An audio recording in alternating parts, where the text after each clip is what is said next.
Se ha demostrado a nivel científico que una de las formas de transmisión más importantes en ambientes cerrados tiene que ver con transmisión de los aerosoles, ¿no? Y no son estos aerosoles las gotículas de saliva de las que normalmente se habla, ¿no? A ver, ¿de dónde viene todo esto? Lo que pasa es que cuando hablamos, cuando tosemos, cuando estornudamos, emitimos, sale de nuestra nariz, de nuestra boca, una serie de partículas. Parte son estas gotículas de saliva que son relativamente grandes, mayores a un tamaño de, se llama 5 micrómetros, 5 millonésimas de metro, que es muy pequeñito, salen de nuestra boca, pero aún 5 micrómetros o 50, que es típicamente un poco, que es más grande, estas partículas, estas gotículas lo que hacen es caer de manera, debido a la gravedad, hacia el suelo, ¿no? De ahí viene la recomendación de la OMS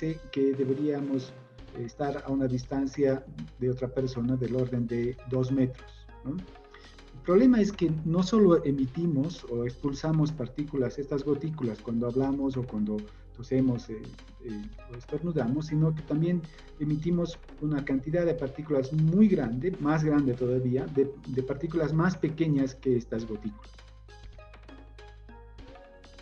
Estos le vamos a llamar aerosoles, se llaman aerosoles atmosféricos. Son partículas más pequeñas todavía, menos de 1 micrómetro, y el problema es que cuando son partículas pequeñas, las mismas no van a caer por gravedad al piso, sino van a sentir el aire y se van a quedar flotando. Es como tirar un plástico en una piscina, no se va a hundir, no se va a quedar flotando. Entonces, estas partículas quedan flotando a veces por horas en el ambiente. Ahora, todo esto tiene que, ¿por qué hablaba al principio de ambiente cerrado? Porque en un ambiente cerrado, cuando uno emite las partículas y se quedan flotando, pues estas están ahí. Como el contagio tiene mucho que ver con lo que se llama la carga viral, es decir, es más probable que nos contagiemos si aspiramos un número muy grande de copias del virus e introducimos esto a nuestros pulmones, que si aspiramos un virus, por dar un número. Entonces, tiene que ver con la cantidad de virus que estén en el ambiente, ¿no? En un ambiente cerrado, teniendo a alguien que esté enfermo por mucho tiempo, puede que tengamos muchos virus en el ambiente flotando, y aún si estamos más lejos de 2 metros, pues lleguemos a aspirar esos virus.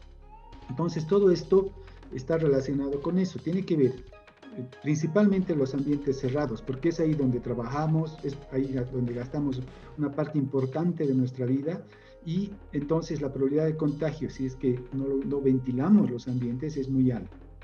Vuelvo al tema, cuando expulsamos al hablar, por ejemplo, las partículas, ¿dónde existe la mayor carga viral? Cerca de nuestra boca. Conforme nos alejamos, la cantidad de copias del virus por cada centímetro cúbico, por ejemplo, de aire, va a ir disminuyendo.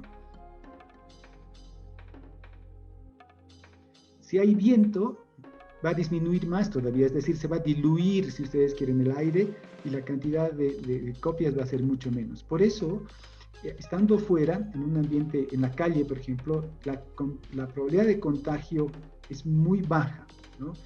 Si nos cruzamos con alguien que está enfermo, y primero vamos a cruzarnos un momento, unos segundos. 2, va a haber viento.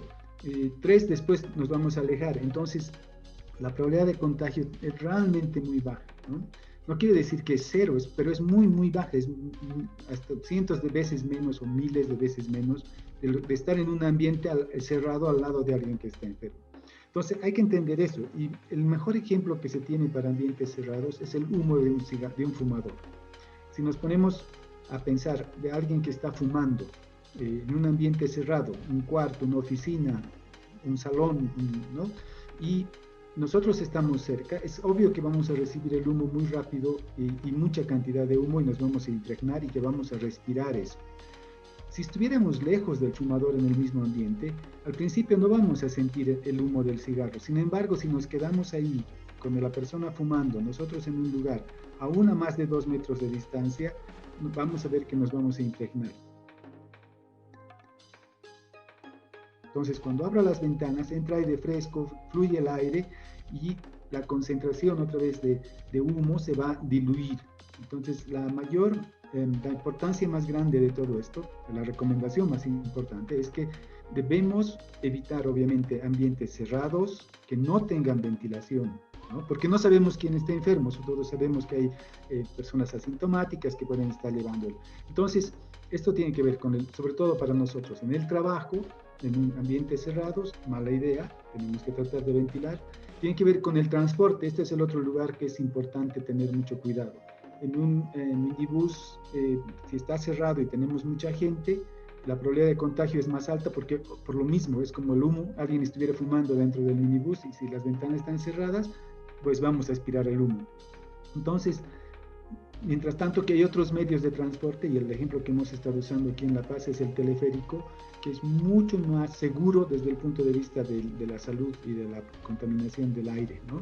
¿Por qué? Porque primero va arriba, tiene las ventanas, unas rendijas por las que entra y sale el aire. Sabemos, hemos hecho medidas nosotros que circula mucho el aire ahí y por tanto es como estar afuera. Otra vez, aún si tuviéramos a alguien que esté enfermo en la cabina, que tampoco la llenan completamente, la probabilidad de que nos contagiemos se reduce muchísimo comparada con lo que si estuviera cerrado.